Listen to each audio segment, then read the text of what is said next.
آج کے سیاسی حالات دیکھ کر بچپن کی ایک بات یاد آ رہی ہے جب ریسیس میں مجھے میرے کلاس فیلوز بینچ پر کھڑا کر دیا کرتے تھے کہ بھٹو کی تقریر سناؤ۔ آواز تو خیر نہیں ملتی تھی ان سے، لیکن کچھ انداز ان کا ایسا تھا جس کی نقل کیا کرتا تھا۔ تو آج کے سیاسی حالات دیکھ کر وہی تقریریں بھٹو صاحب کی یاد آ رہی ہیں۔ خاص طور پر ایک تقریر تھی، میں کوشش کرتا ہوں اسی انداز میں سنانے کی آج برسوں بعد۔ میں 8ویں 9ویں کلاس کے بچے سے اس عمر کو پہنچ گیا۔ بھٹو صاحب اللہ انہیں غریق رحمت کرے، ان کا بھی دور ختم ہو گیا، گو کہ لوگ آج بھی چیخ رہے ہیں کہ بھٹو زندہ ہے اور ان کے نام کو آج بھی کیش کیا جا رہا ہے۔ بہرحال ایک زمانہ ساز شخصیت تھے۔ تو جب چاروں طرف سے ان کو گھیرا گیا پولیٹیکل پارٹیز نے اور بھٹو صاحب کے ہر فیصلے پر تنقید ہوتی تھی، یہ میں پچھلے لیکچرز میں بتا چکا ہوں کہ پچھلے 24-25 سال میں اتنی ہڑتالیں نہیں ہوئی تھیں جتنی بھٹو صاحب کے پہلے 9 مہینوں میں ہو گئیں، تو ہر طرف سے ان کے اوپر پریشر تھا۔ تو انہوں نے ٹی وی پہ آ کے ایک تقریر کی۔ میں عمر کے اس دور میں تھا کہ جہاں ان کی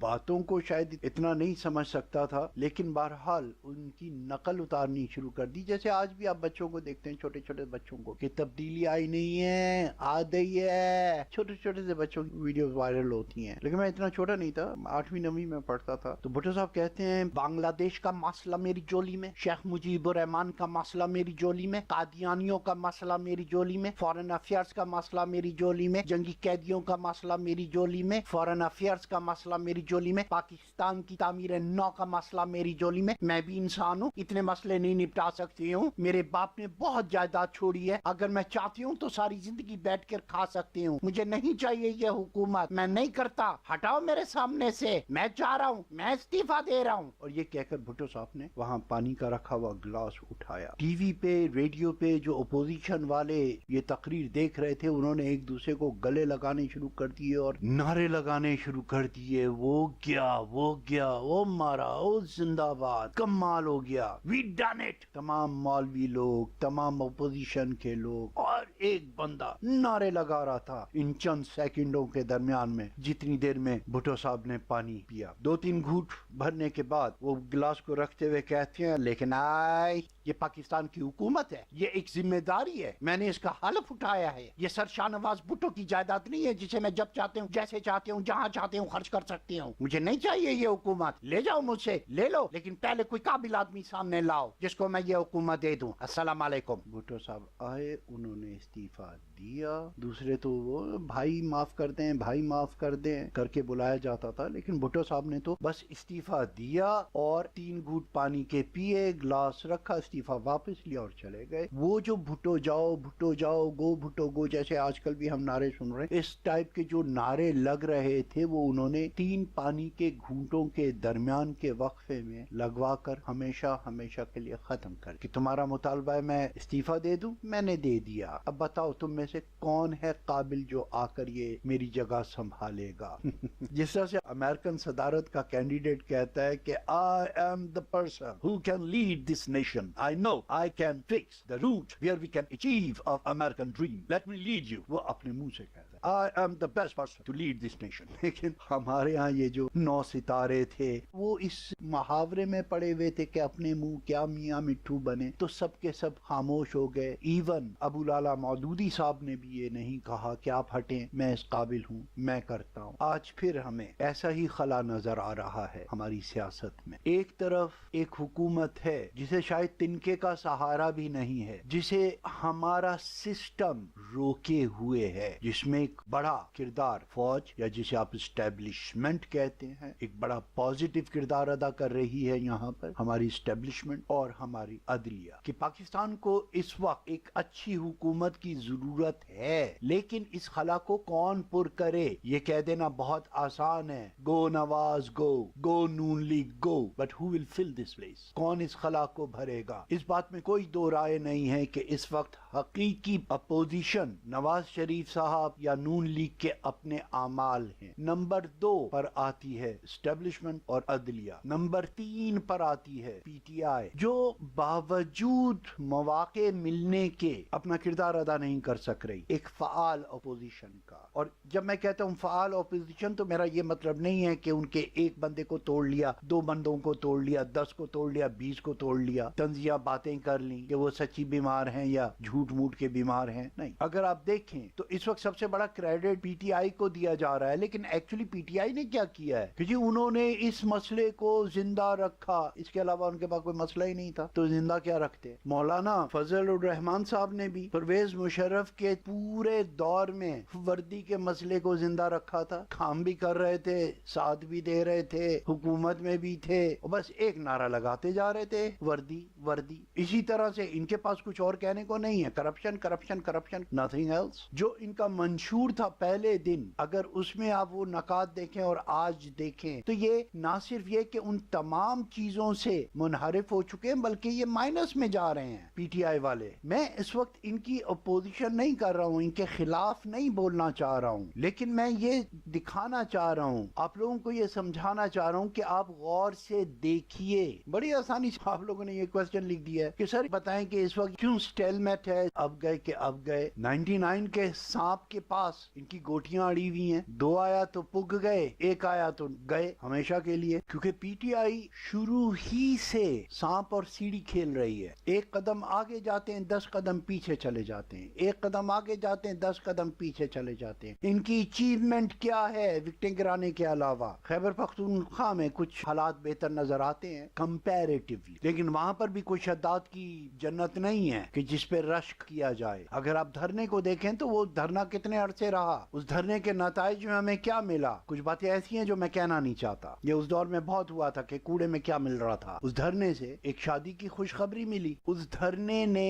ایک بھی پولیٹیکل ایشو کو سالو نہیں کیا، مطالبات کو منظور نہیں کروا سکے یہ لوگ اتنے لمبے. اس کے بعد قدرت نے انہیں فیس سیونگ کا موقع دے دیا وہ اسکول کے سہانے سے، اور اس کی آڑ میں انہوں نے یہ دھرنا بند کر دیا. اگر پاناما نہ آتا، جس میں ان میں سے کسی کا کوئی ہاتھ نہیں ہے، کسی کا کوئی لینا دینا نہیں ہے، وہ تو حاضہ من فضل ربی ہے. اگر پاناما نہ آتا تو آپ بتائیے کون ہے جو یہ کہہ سکتا ہے کہ جی انہوں نے اس مسئلے کو زندہ رکھا ہے. نہیں، ایک میڈیا ہے جو بس اگر کسی کی سائیڈ لینا چاہے تو ہمیں آپ کو کچھ بھی یقین دلا سکتا ہے، لیکن اگر آپ اعداد و شمار کو سامنے رکھیں اور انصاف سے تولیں، عدل بالقسط، اگین یہ سوچے سمجھے بغیر کہ مجھے یہ چیز اچھی لگ رہی ہے یا بری لگ رہی ہے، تو ہم لوگ یہ دیکھیں گے کہ جس الطاف حسین پہ 13 مقدمے لندن میں دائر کیے، اسی الطاف حسین سے اجازت لے کر کراچی میں جلسہ کیا اور اس شرط پہ کیا کہ اس کے اور اس کی پارٹی کے خلاف کچھ نہیں بولیں گے، اور انہوں نے اپنا وعدہ نبھایا. ہم کسی بھی پارٹی کے ساتھ اتحاد نہیں کریں گے. آج ایک نہیں، کئی پارٹیوں کے ساتھ ڈائریکٹ اور انڈائریکٹ، پیپلز پارٹی اور مسلم لیگ نون تک کے ساتھ ایڈجسٹمنٹ کی ہے. 4 حلقوں کا معاملہ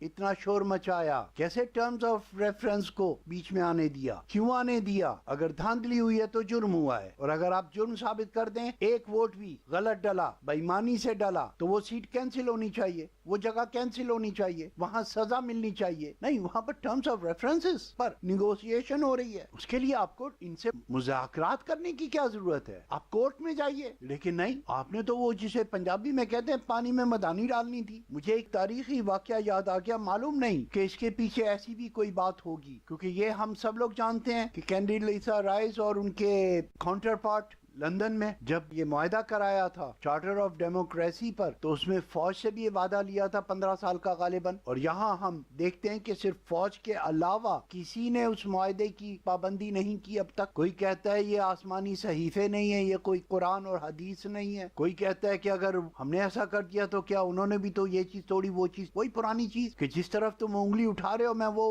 پوائنٹ نہیں دیکھوں گا بلکہ انگلی توڑنے کی کوشش کروں گا. تو اسی ہٹ دھرمی سے چل رہا ہے معاملہ. اب جو لوگ تاریخ تاریخ کے طالب علم ہیں جو یہ جاننا چاہتے ہیں کہ قائد اعظم نے کیوں کہا تھا کہ پاکستان اس دن بن گیا تھا جس دن پہلے ہندو نے کلمہ طیبہ پڑھا تھا، اگر آپ اتنا پیچھے جا کر دیکھ سکتے ہیں تو پھر 1926 زیادہ دور نہیں ہے جب برٹش کمیشن آیا اور اس نے آ کر ہندوستان کو آزاد کرنے کے لیے پلان لے کر آیا تھا، تو گاندھی صاحب نے خود ہندوستان کی آزادی کو مؤخر کروایا تھا، اور اس کی وجہ یہ تھی کہ وہ جانتے تھے کہ اگر اس وقت آزادی ملی تو صرف اور صرف مسلمان ہی لیڈرز ہیں اس ملک میں جن کو حکومت کرنے کا تجربہ بھی ہے اور اس وقت سیاست میں سب سے زیادہ آگے بھی ہیں، پاپولر بھی ہیں اور کیپیبل بھی ہیں، باصلاحیت ہیں۔ تو اگر اس وقت آزادی ملی تو حکومت ان مسلمانوں کے ہاتھ میں چلی جائے۔ ایکچولی اس وقت انہوں نے پاکستان کی بنیاد رکھ دی تھی، گاندھی صاحب کی اس حرکت، ورنہ اگر اس وقت مسلمانوں کی حکومت آتی تو ایک دو ٹرمز کے بعد پھر ان لوگوں کی حکومت آتی، گاندھی صاحب جو کر سکتے تھے کر لیتے، کیونکہ ڈیموکریسی ہوتی الٹیمیٹلی وہی ہوتا،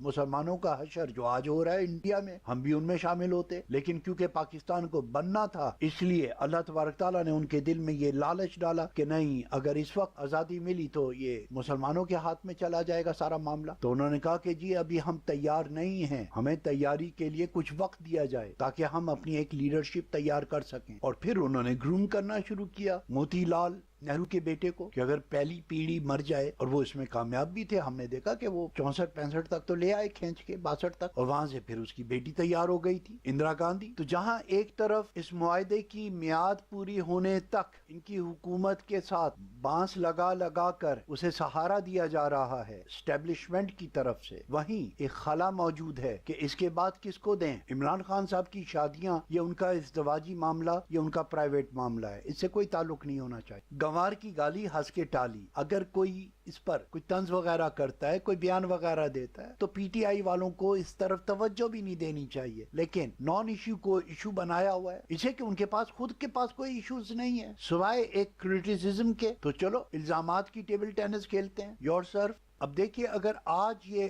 نون لیگ چلی جائے تو کیسی کیوٹک سچویشن ہوگی۔ پی ٹی آئی کے بیشتر لیڈر ویسٹرن ڈیموکریسی کا حوالہ دیتے ہیں، تو کیا انہوں نے کوئی شیڈو گورنمنٹ بنائی اس عرصے میں؟ نہیں۔ کیا انہوں نے کوئی شیڈو گورنمنٹ اور شیڈو گورنمنٹ کے منسٹرز اپنے کاؤنٹر پارٹ منسٹرز کی معاملات پر تنقید کرتے ہوئے نظر آئے پارلیمنٹ میں یا پارلیمنٹ کے باہر؟ نہیں۔ تو اگر یہ لوگ آج چلے جائیں تو کس کیوس کے حوالے کیا جائے حکومت کو؟ یہ سوچنے کی باتیں ہیں۔ تو جب تک پاکستان میں ایک شیڈو کیبنٹ نہیں ہوگی جو اپنی ذمہ داریاں اٹھائے، فینانس منسٹر اپنے بجٹ کے ساتھ سامنے آئے، انہوں نے یہ بجٹ سنایا، آج ہم اپنا بجٹ سنا رہے ہیں، پہلے اپنا بجٹ سنائیں، پھر دونوں بجٹ کے درمیان میں فرق اور اس کی فیزیبلٹی اور اس کی پاسبلٹیز پر بات کریں۔ بیگم کلثوم کا پرس کتنے کا ہے، نواز شریف کی گھڑی کتنے کی ہے، یہ ہے ان کی اچیومنٹ اعداد و شمار کی۔ ہماری حکومت آئے گی تب ہم بتائیں گے، اچھا پہلے تمہیں حکومت دے دیں بعد میں تم بتاؤ۔ تم کوئی منصوبہ پیش کرو کہ بجلی کی کمی کس طرح سے دور کی جا سکتی ہے، یہ لوگ کیا غلطی کر رہے ہیں، ہم آئیں گے تو کیا کریں گے، کہاں کہاں بجلی گھر بنائیں گے، کس سے کتنی پیداوار ہوگی، کس پر کتنی لاگت لگے گی، کس کا کیا نظام ہوگا، گیس کی شارٹیج کو کس طرح سے دور کریں گے، انرجی کی شارٹیج کو کس طرح سے دور کریں گے، صحت کے بارے میں ہم کیا پلاننگ رکھتے ہیں، کتنی فیکٹریوں کی ضرورت ہے، کتنی دوا ساز کمپنیوں کی ضرورت ہے، کیا ساری زندگی ہم لوگ امپورٹ کرتے رہیں گے یہ چیزیں؟ اگر یہ جماعت ایک مہینہ بھی پی ٹی آئی اپنی کیمپین کا رخ پازیٹیولی ایک پیرالل شیڈو گورنمنٹ بنا کر دکھائے، ہر منسٹری سے اس کا موازنہ نظر آئے، تو میں آپ کو یقین دلاتا ہوں آج ہی ان کے نیچے سے یہ کرسی کھینچی جا سکتی ہے۔ There's no doubt۔ کہیں کسی کو بھی کوئی ابہام نہیں ہے، کوئی ڈاؤٹ نہیں ہے، یہ گلٹی ہیں اور انہیں جیل میں جانا ہے۔ ایک فعال اپوزیشن کے لیے ضروری ہے کہ وہ پیٹریوٹک بھی ہو، اس کی نظر صرف حکومت حاصل کرنے اور کرسیوں پہ نہ ہو کہ جب ہم آئیں گے تو بتائیں گے، نہیں، ایک پیٹریوٹک اپوزیشن حکومت کو مشورے دیا کرتی ہے، حکومت کو بتایا کرتی ہے کہاں کیا غلطی ہے اور اسے کس طرح سے درست کیا جا سکتا ہے۔ وہاں ان کے پاس یہ لالچ نہیں ہوتا کہ ہم آئیں گے تو کر کے دکھائیں گے، نہیں، وہ یہ کہتے ہیں کہ ملک کا بھلا ہونا چاہیے، کوئی بھی کرے، اگر اس پروگرام پر تم عمل درآمد کرتے ہو تو ہم تمہارا ساتھ دیں گے۔ اس لیے وہ ایک پیرالل حکومت بنا کر، ایک شیڈو گورنمنٹ بنا کر پروگرام رکھتے ہیں سامنے کہ کس جگہ پر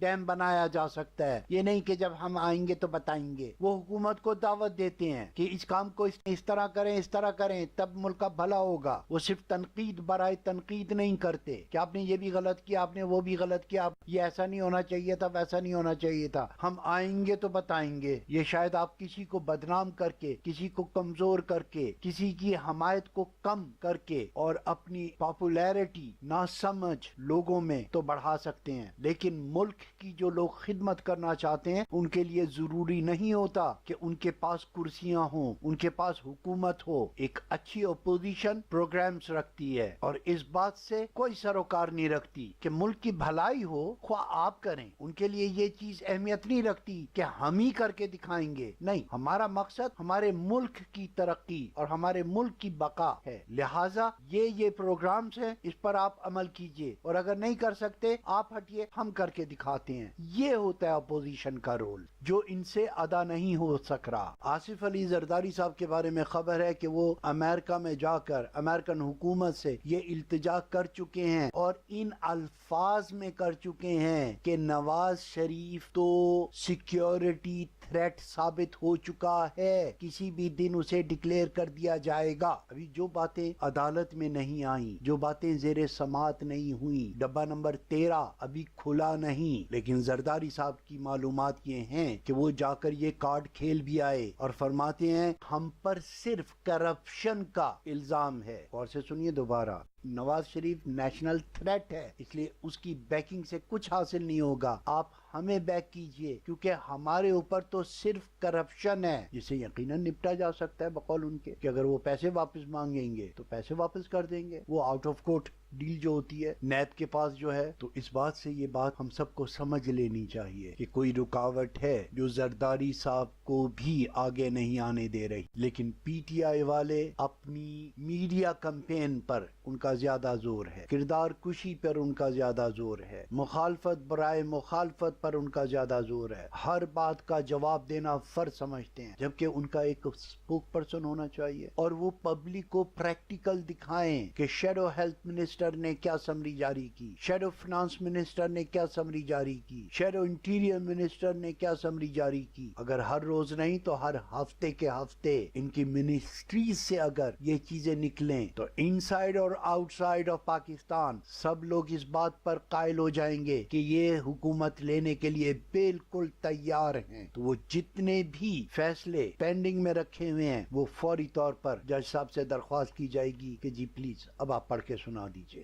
ان باتوں کو سوچئے اور غور کیجئے کہ پاکستان میں سیاسی خلا کیوں موجود ہے اور اس کا کون ذمہ دار ہے اور اسے کس طرح سے پورا کیا جا سکتا ہے۔ اگر آپ کے پاس کوئی بہتر تجویز ہے تو پلیز ٹیل می۔ یہ بات میں اپنے شاگردوں سے بھی کہہ رہا ہوں، اور کیونکہ یہ ریکارڈ ہو رہا ہے اس لیے ایک دعوت عام ہے۔ اللہ پاکستان اور پاکستان کے حامیوں کو اپنے حفظ و امان میں رکھے اور ہمیں ہر قسم کے خیاس اور ہنگامی صورتحال سے نمٹنے کی توفیق اور استقامت کے ساتھ تیار کرنا۔ السلام علیکم۔